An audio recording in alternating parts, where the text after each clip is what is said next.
am your host,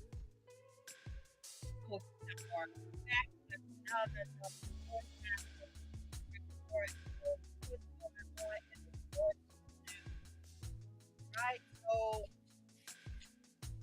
kind of feeling a certain kind of way, but things happen. Talk of the town, once again, Colorado Buffaloes. We're going to get into that. We're also going to go ahead and get into some other sports updates, of course. I'm going to give you some recaps of what happened in college football. We're going to also let you know what's going down in NFL, what we can expect today. Also going to talk about my fantasy football teams, right? And then we're going to talk about what happened in track and field, some world history being made, and also just give y'all a little sprinkle about the women's basketball. So, I can't cover everything. There's so many big stories in the news, and, can't cover everything. I just want to be consistent. Sorry I couldn't get here at 10 o'clock, but hey, I'm here at 11 o'clock. I wanted to make sure we was right. And so, with that being said, we're going to go ahead and get into our first story. And once again, thank y'all for being here. Hit the like button, give it a thumbs up or down if you think what I'm saying is newsworthy. Please share with others, and also drop your comments. What team are you following this season in college football and NFL? Do you have a dog in the race with the WNBA? Let me know so that I can give y'all some feedback. We can chop it up and we'll discuss comments on the next broadcast. But at any rate, I'm just trying to be consistent and bringing y'all the news that I feel we can approve of and discuss. So let's go ahead and get into it. Like I said before, the big story, the big story is Colorado lost. It gotta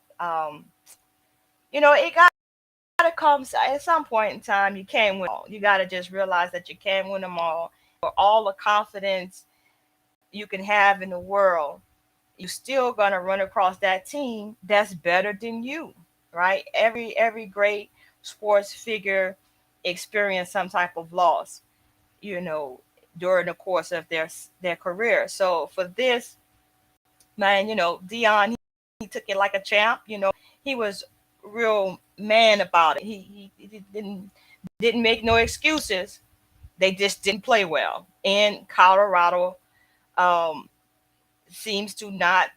Uh, they have to get that defense together. I mean, because Oregon just ran away with the game on yesterday. Based on the reports I've in the highlights I've seen, they just kind of ran away with it. So things like that happen. But I want to go ahead and read the story, how it's playing across the sports realm today. There's a victor and then there's a person who loses. So unfortunately, Dion is on the losing side with his Colorado team. So let's go ahead and get into the first article. It says here, coming from Yahoo Sports News. I guess I better do this thing here. Hold on, y'all. Y'all know I try to just keep the channel protected. We don't want no strikes. We don't want nobody feeling a certain kind of way because we reading their information, but it's public information. But we just gonna go ahead and do some housekeeping and go ahead and do this right here.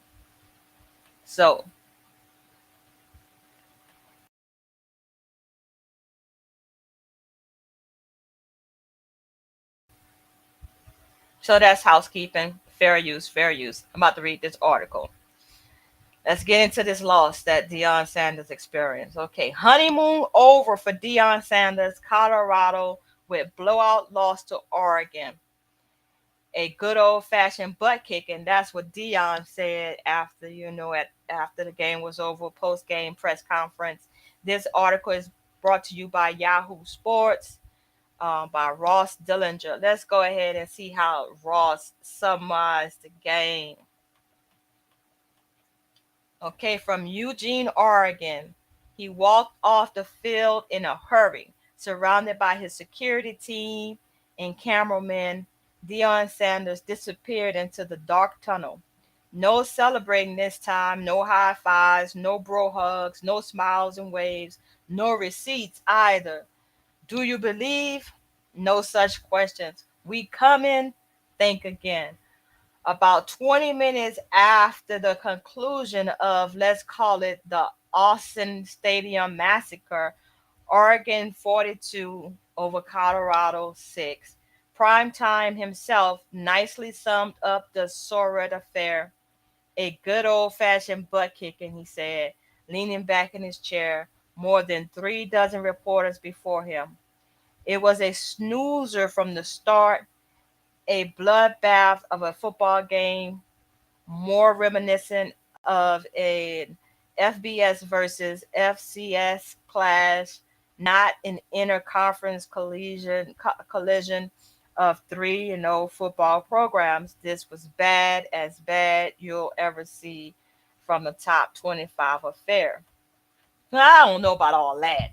I mean, because granted, you know, Dion's record is now 3-1 after coming into the coaching position, inheriting a team that went um 1-11 last year, I think it was. So they didn't have a winning record to start. So he came in, gave Colorado a boost. And that sometimes you're gonna have to face the music that you come up against a good team, which Oregon was, you may have to lose. So, it's no big old,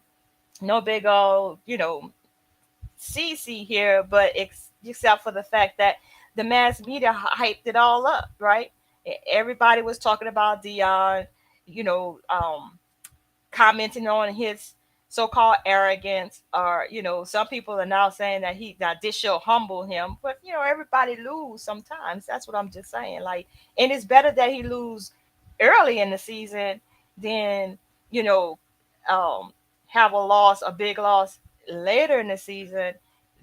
This game from yesterday gives them an opportunity to see where they're making their mistakes and fix it so that the rest of the season can go well. Let's not forget we still got more games to play. So this wasn't like this was the final championship playoff game to decide if you're gonna go to the championship. So just calm down, everybody. It's gonna be all right. It says let the numbers do the talking. Colorado's offense didn't crack the 100-yard mark until the fourth quarter, didn't complete a play for more than 12 yards until 16 minutes were left in the game, and allowed 7 sacks. So that's telling me right there, Colorado offensive line needs a lot of work. But then when I was looking at the highlights, Oregon has big guys. In Colorado teams kind of small. I'm talking about in body. I'm talking about in body stature. They kind of small. So that's with anything. When you come up against guys that's bigger and stronger and executing, you gonna have a hard road to go. But I was very disappointed in the fact that the offensive line didn't protect Shador Sanders. So it says the Ducks scored touchdowns on 6 of their first 7 possessions, averaged a whopping 7.2 yards per snap, and pulled many of their starters with an entire quarter to play. That means their starting lineup left the field, and basically Colorado was playing rookies, and that's when they scored. You know what I'm saying? It was bad enough to produce a remarkable stat. At halftime, Colorado had 23 yards, Oregon had 22 first downs. This seemed personal for the other guy.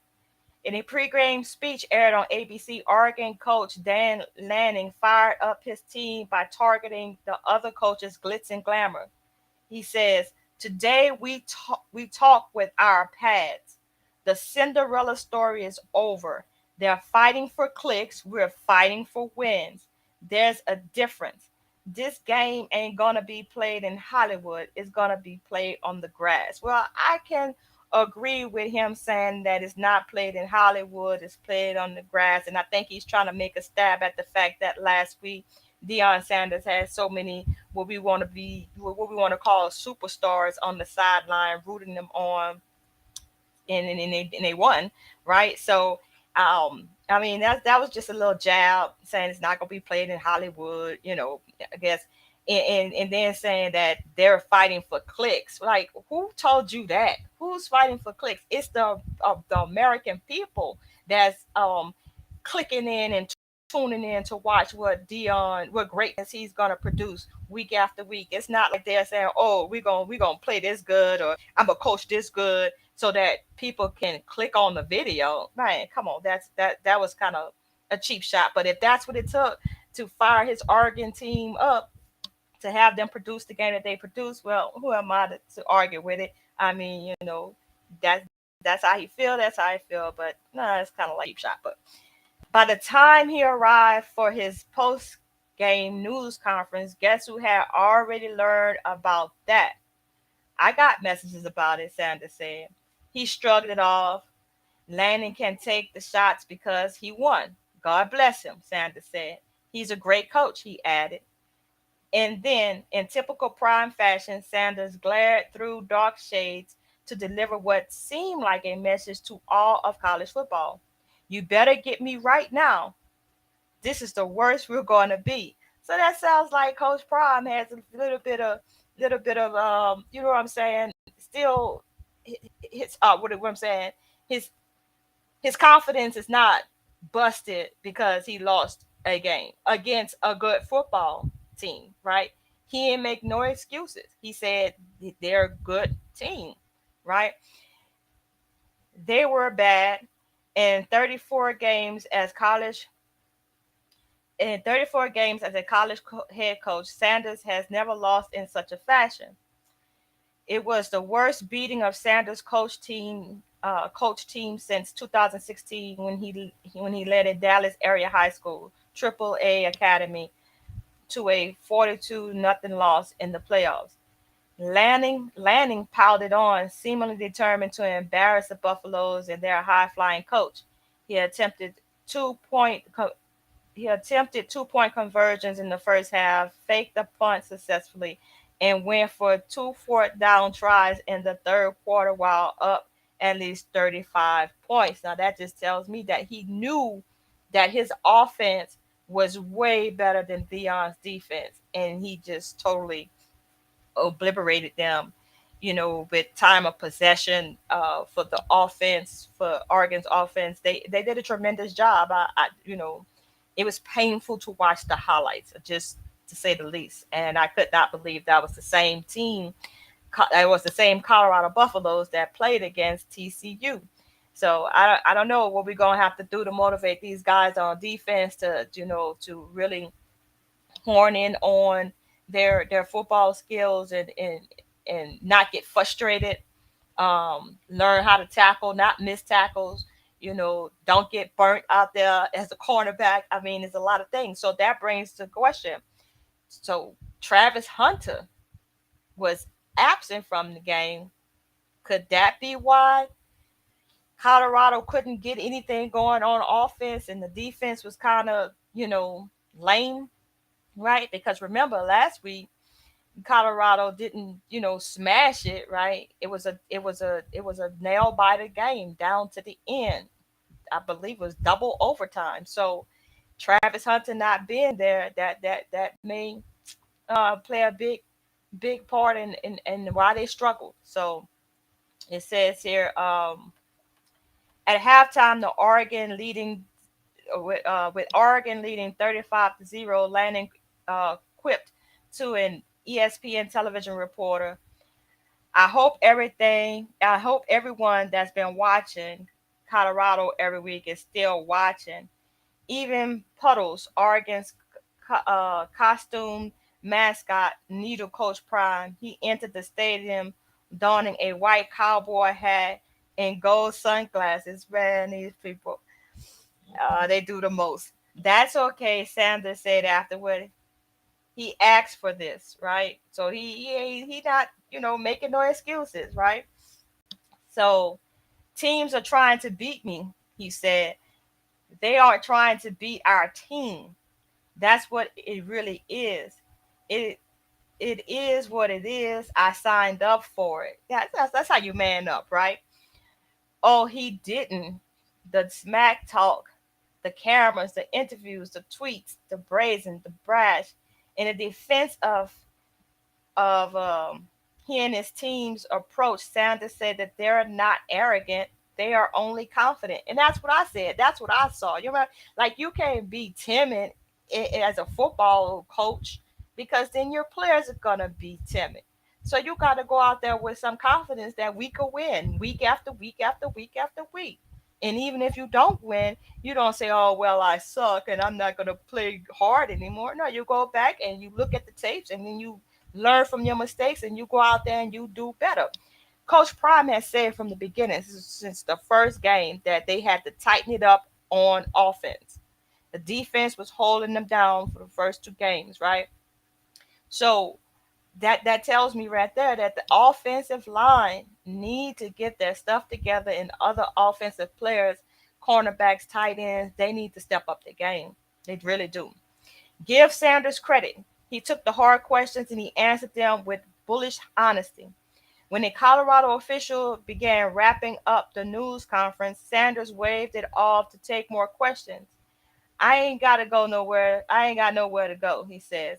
He described his team as playing like hot garbage, talked of evaluating coaches, reassessing every position, and bemoaned the blocking, or lack thereof, for his quarterback and son. That's what I just said, Shedeur Sanders. Entering as one of the country's most prolific players, Shedeur threw for 159 yards, more than 100 of it with the game out of his hand. Oregon did nothing magical, Shedeur said. There were no real surprises. This wasn't a scheme thing. It wasn't a talent thing either, Deon said. So what happened? They got out our quarterback. They got to our quarterback. The coach said, "We get to our quarterback. You get to our quarterback. It's a wrap." That's because Colorado struggles running the ball, which was evident in game one. TCU, I said they don't have a running game, and when you don't have a running game, your passing game is gonna struggle.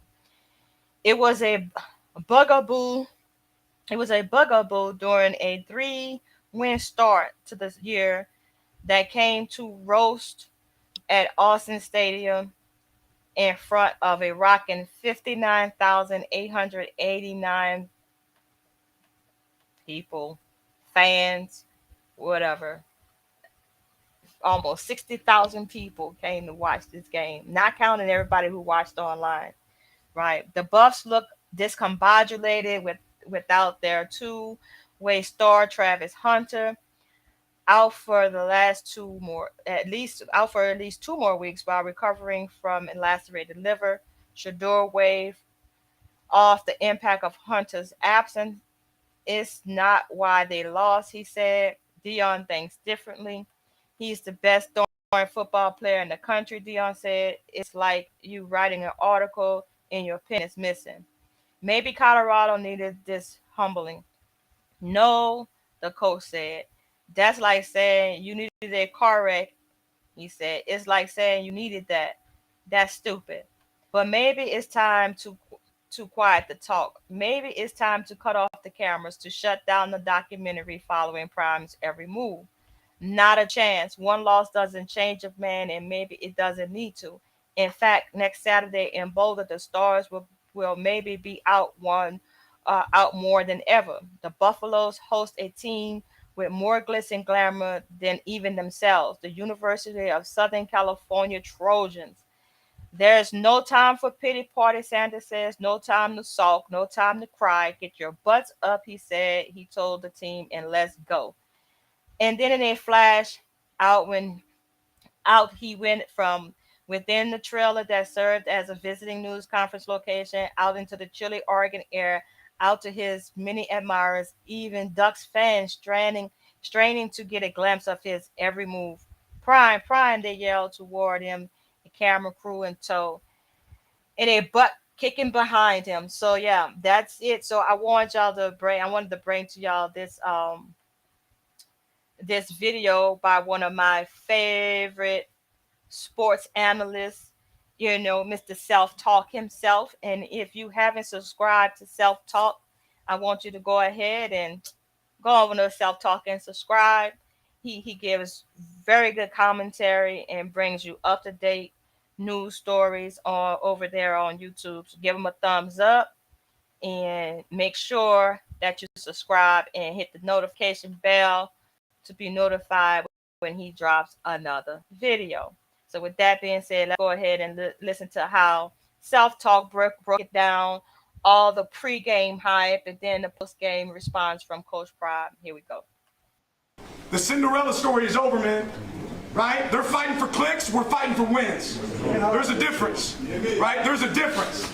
Right? This game ain't going to be played in Hollywood. It's going to be played on the grass.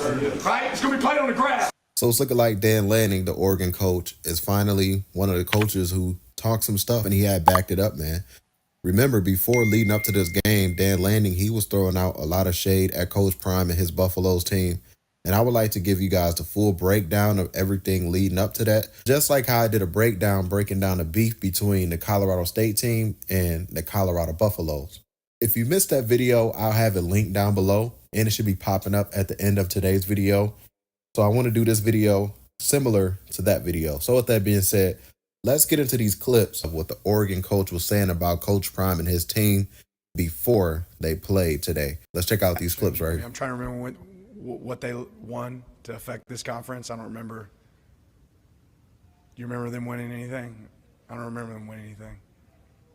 Back right, Trevor?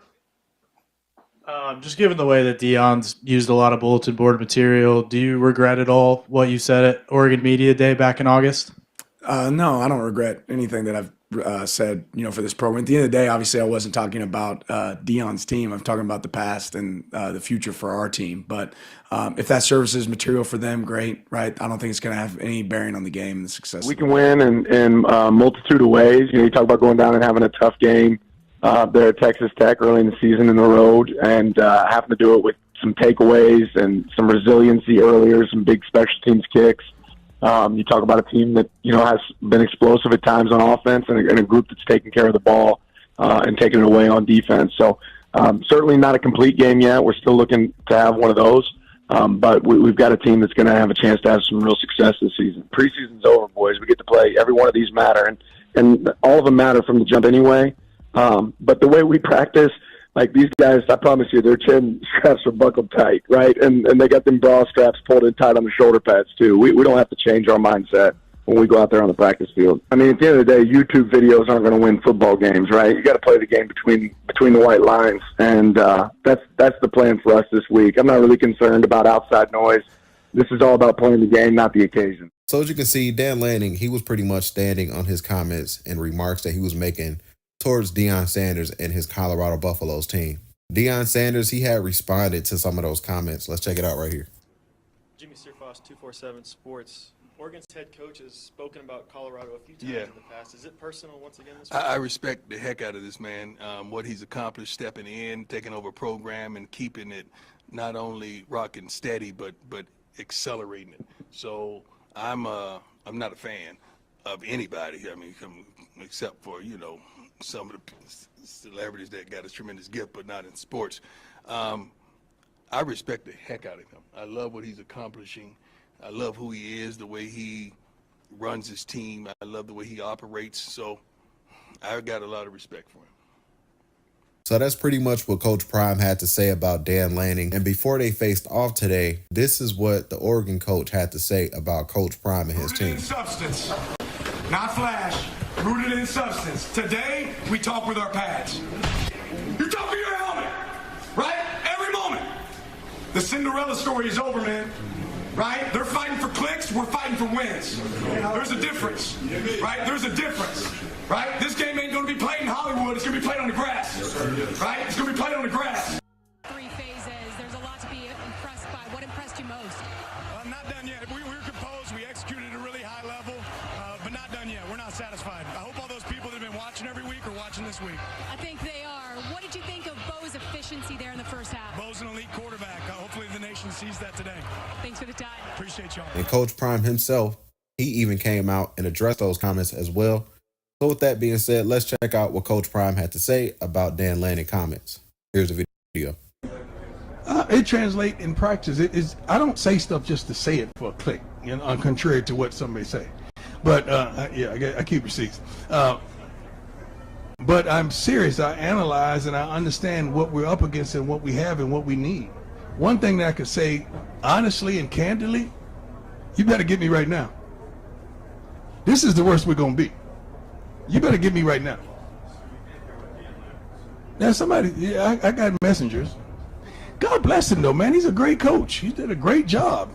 God bless him. He can take their shots. They won. I don't shoot. I don't do that. They won. Okay, so that's what Coach Prime had to say in response to those comments of what Dan Lanning had to say about him being a clickbait coach. That's pretty much the breakdown in the feud of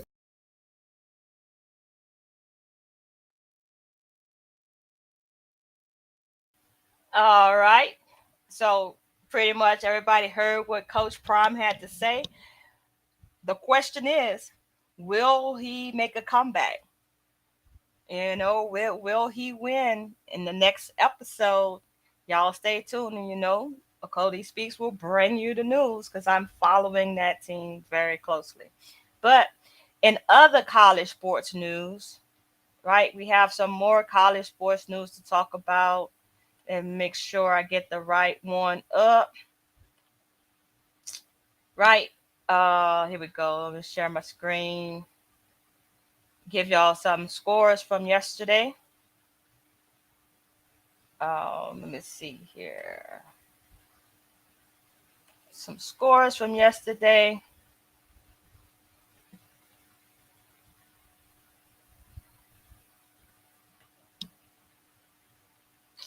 Here we go. Here we go. Here we go. I think this is the right tab with the some highlights. Yeah.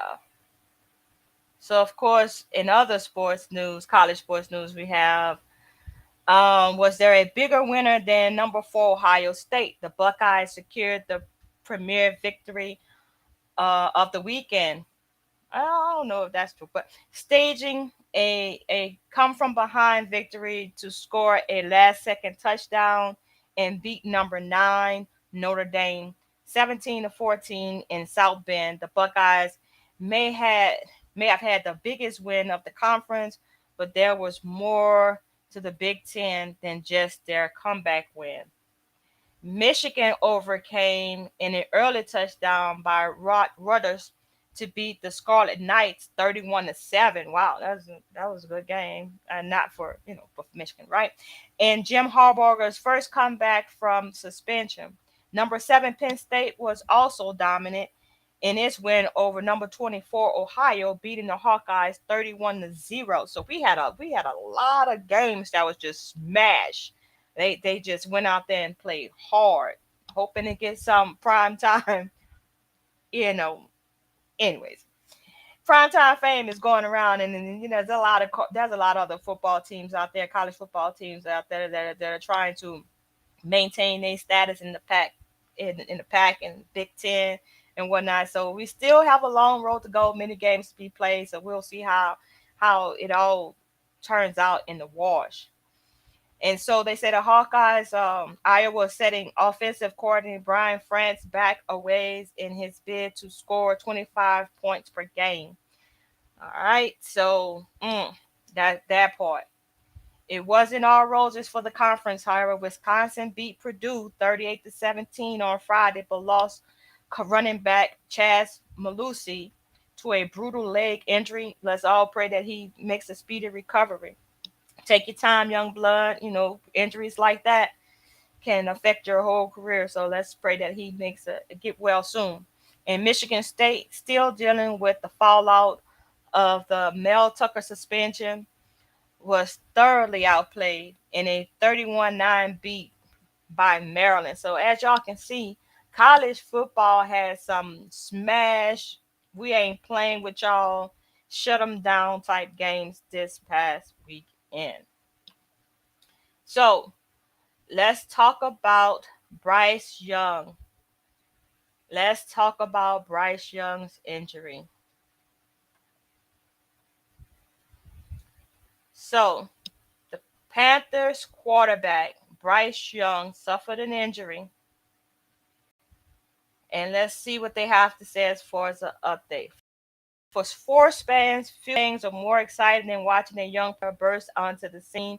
In those early days, there was nothing but potential. You could have a future MVP on the roster. However, for Carolina Panthers fans, it's time to temporarily pump the brakes. Their star rookie quarterback Bryce Young is currently sidelined by an ankle injury. Let's pray for him to get well soon too. What's actually affecting the signal caller, and perhaps more importantly, when can he be expected to return to the fold? Well, we're waiting to see. While NFL teams do issue injury reports, they're not always the most helpful. Knowing if a player is questionable, for example, can give you some clues, but those designations can change over time. Out, however, is unequivocal. And on Friday, we finally reached that point with the Panthers quarterback. Young missed practice earlier this week, and it was expected that he would miss week three's date with the Seattle Seahawks. As of September 22nd, his absence was made official. Young's injury is being called an ankle sprain for those keeping track at home. So I don't know if you guys know how he got hurt, but we'll just run through it real quick. No clarity of when or how, Carolina head coach Frank Rich said, according to Panthers Wire. To Bryce's credit, just played with an adrenaline and a competitor in here. Listen, every player, probably everybody here at some point has kind of worked through a sprained ankle and different kinds of sprains and all that stuff. But my take is that, like, if you're injured and you continue to play on that injury, you're only gonna make it worse, right? So I say get to the sideline, get worked on, and pray you heal in time instead of aggravating the injury. There's always another game. We're young in the season, so we shouldn't rush things like this. An ankle sprain can be very take a long time to heal. All right. So it says, will when Young return? Even in the best circumstances, it can be tricky to put an exact timeline on the injury. Everybody's body is different and recovers at a different rate. When you're talking about an ankle injury, things can be even harder to predict when it comes to running away from an oncoming pass rusher. After all, even the tiniest twinge can be a problem. And that's what I'm saying. Like, oh, to all the athletes out there, man, just take care of yourself. Make sure that you're not, furthering your injuries. Cause wow, man, like you could heal in 2-3 weeks and be back to complete the season. But everybody, they want to be in the game. They want to make a difference in the game for their team. But sometimes you got to just slow down and take care of your body. So everybody know that I have NFL two fantasy football teams on schedule to play today. I think I had one player play Thursday night football.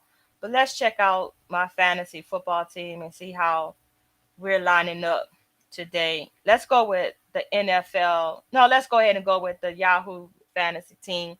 And this episode right here is still dedicated to Big Truck Driver, our league manager. And so this is my league right here. My league manager is still in the hospital. I want y'all to pray for him, pray that he gets better so that he can get back to doing what he does best, and that's managing our fantasy football league, Isaac's Dandy League. Please keep him in your prayers. And so, as y'all can see here, today I'm lined up against the number fourth ranked league, a team in the league.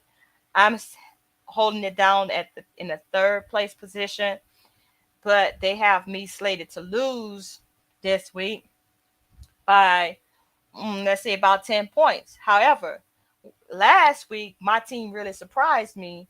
My I believe it was my wide receiver had Ryan, he picked up a lot of points for us, right?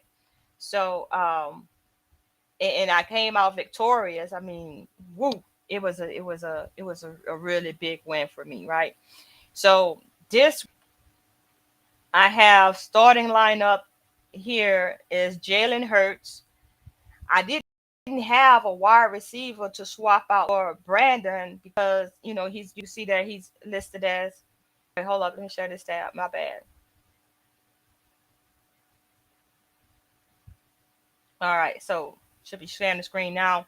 So I didn't have a wide receiver on the bench that was good to go. Deontay Johnson, he's still on injury reserve, right? And so I couldn't swap him out, even though he didn't play, obviously, in that game against New York Giants, right?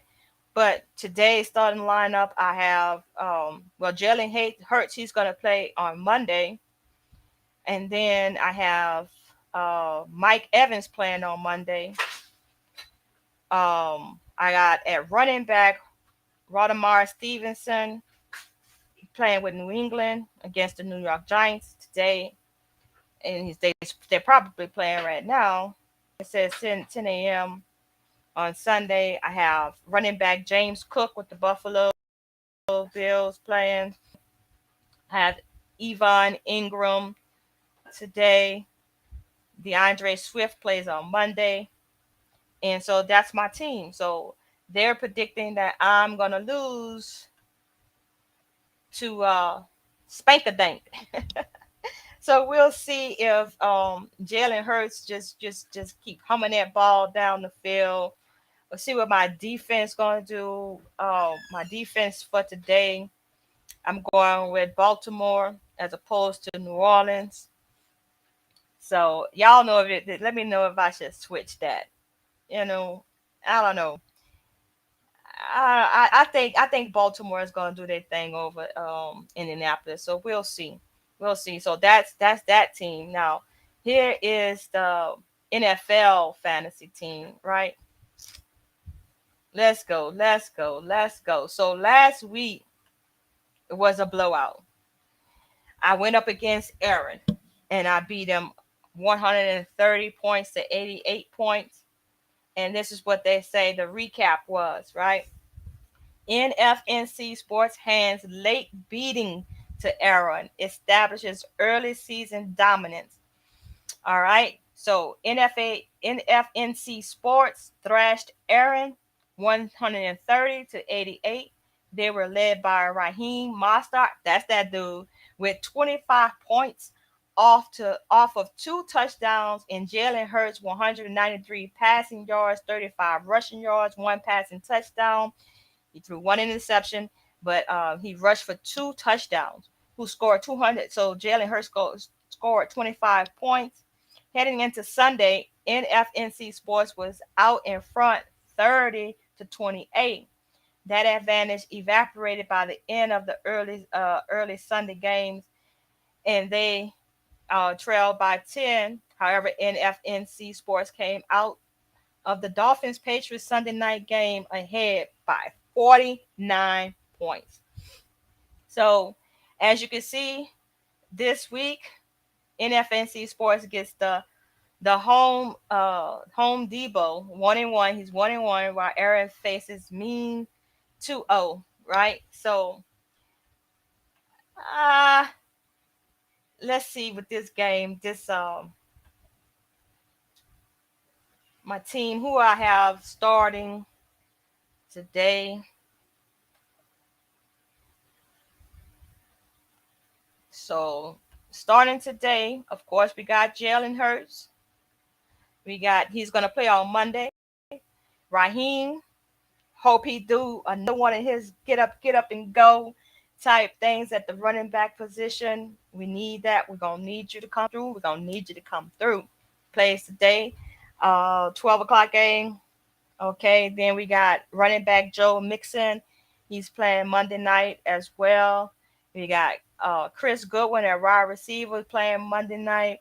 We got Juju Smith-Schuster at wide receiver playing today at 12. We got Hunter Henry at tight end playing at 12. And we got James Conner as a running back playing today for Dallas. And so let's see who I have on my defense over here. My defense, I'm going with the Minnesota Vikings versus the LA Chargers. So y'all, wish me luck. Wish me luck over here. You know what I mean? So that's what's up. That's what's up. So I'm feeling kind of confident. They're predicting I'm gonna lose over here too, but hey, Jalen Hurts and Mozart do their thing. I might be okay. I might be a-okay. So that's it for fantasy football. Basically, you can see who's playing and what have you. So let's move on over to another sports story that I wanted to share with you all. And this story is brought to you by AP News, right? Let's see. Yes, yes, yes. This story comes from AP News. Once again, fair use. And we got the melanated family handling their business once again on the track and field.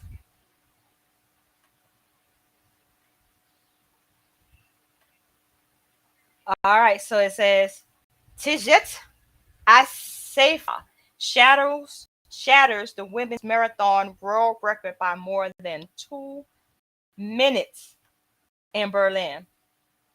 Story family. I think look at the melanation, just the victory, the power. You know, you can't lose with the skin we use. Yes, yes, yes. So it says Berlin Tijet Asefa, and I pray I'm pronouncing her name right, broke the women's world record by 2 minutes Sunday at the Berlin Marathon as Eliud Kipchoge won the men's race for the fifth time but couldn't break his own record.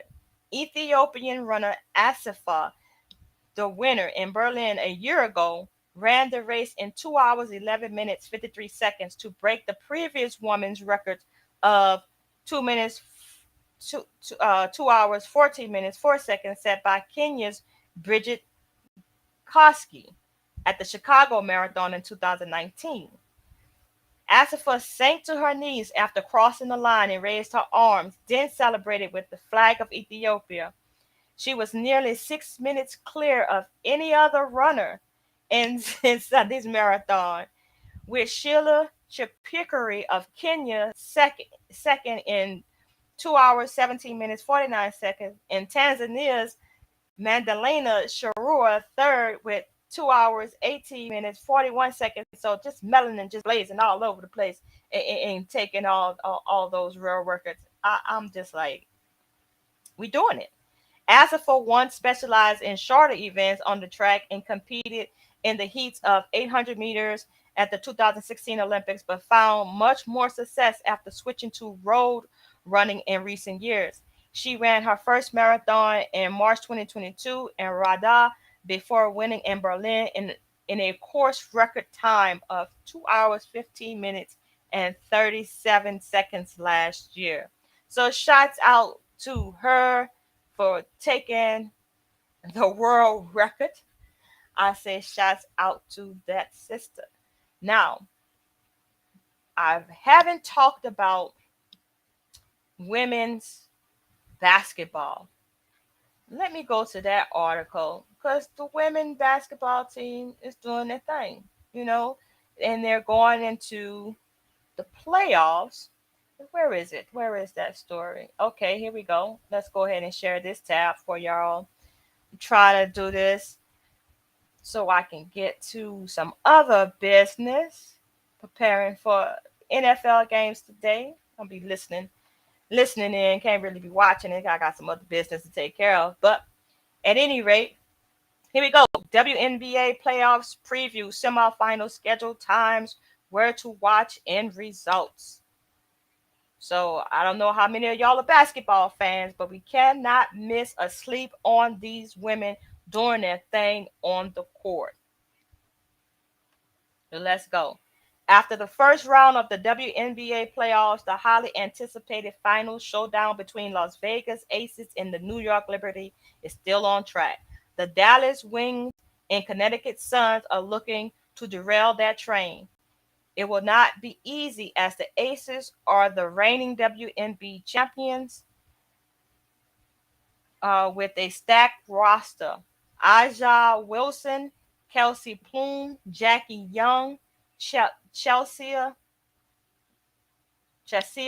Chelsea Gray, and the best offense in the league during the regular season. The Liberty were the hottest team at the end of the year, beating the Aces in 2 out of 3 meetings after August 1st, and have their own lineup stars: Brianna Stewart, Sabrina Loneskew, Jonquel Jones, and that Ninja Lanning. Man, these names, but I no disrespect. I pray I got it right.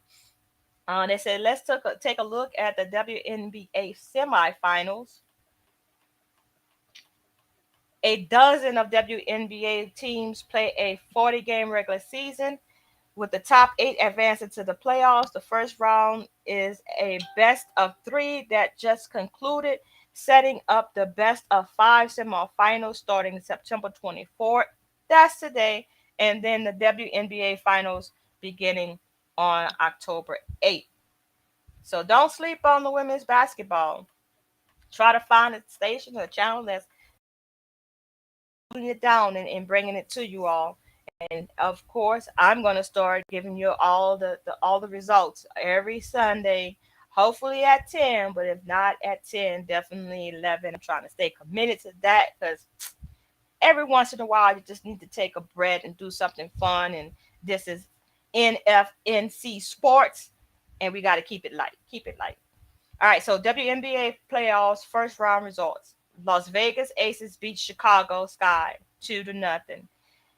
Um, New York Liberty beat Washington Mystics 2-0. Connecticut Sun beat Minnesota Lynx 2-1. Dallas Wings beat Atlanta Dream 2-0.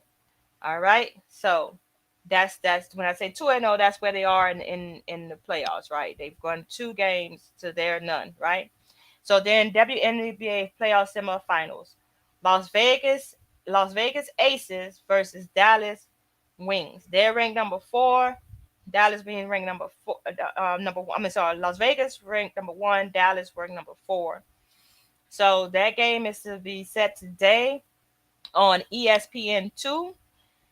Um, that's game 1 starting today at 5 p.m. on ESPN2. Game 2 is going to be on September 26th on ESPN.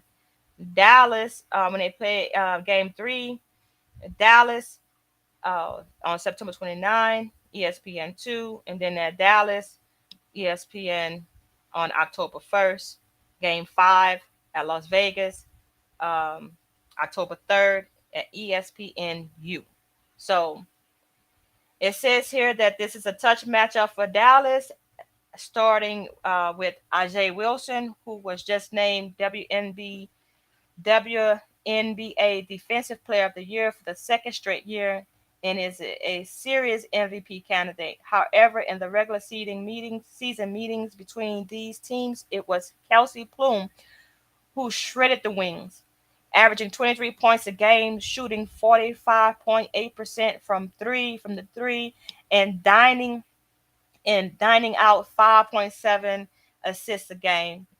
The Wings don't have a defender who matches up well with Plume, which could be the difference in the series. If the Wings are going to pull the upset in this series, they need a strong defensive series from guards Arek Angaboroli and Crystal Dangerfield to slow Plume in the Aces guards. The Wings offense has to be efficient to slow the Aces lethal fast break. They have to be strong on the offensive glass, again, to slow the break. And Ogon Bowali needs to have a breakout series. Dallas is an outstanding team, and it will show in this series, but this is a tough matchup for them. So that's The highlights, we got New York Liberty, ranked 2, versus Connecticut Suns. 3, their game starts today, and they have the same type schedule, the 24th, 26th, 29th, October 1st, and October 3rd. That October 1st game actually is going to be on ABC, so everybody will have a chance to see that at 3 p.m. on so that's going to be interesting. So they say the player to watch is Alyssa Thomas. The Connecticut forward is one of the front runners to win the MVP, but New York bottled her in meetings this season. If the Sun are going to pull the upset in this season, Thomas has to be the MVP. On the other side of the ball, the Suns' top 3 defense has to bottle up the Liberty's Jonquel Jones, who torched them during the regular season to the tune of 19 points a night and 61.9% shooting. The other thing in the Liberty's favor is that they are a much better and much more willing 3-point shooting team. And if New York rains threes in, this series will be tough on Connecticut. So that's it for the WNBA sports news. We covered a lot, and it's my pleasure because I love watching these sports stats and bringing it to you as I see it. Let me know what y'all think about these stories. Though I know I got some other sports fans out there in this YouTube world who don't get a chance to let their voices be heard. I give you that opportunity by giving a thumbs up on the video or down. If you don't like my commentary, you can give it a thumbs down. But if you like my commentary, give it a thumbs up. Also, share it if you think it's newsworthy. And then also subscribe if you haven't already. And drop a comment. Let me know how you think I'm doing on bringing you this sports news and updates. So, as usual, family, join me again next Sunday to bring you more updates on news that you can use, all things sports around here at NFNC Sports Sunday Wrap Session. And that is a wrap.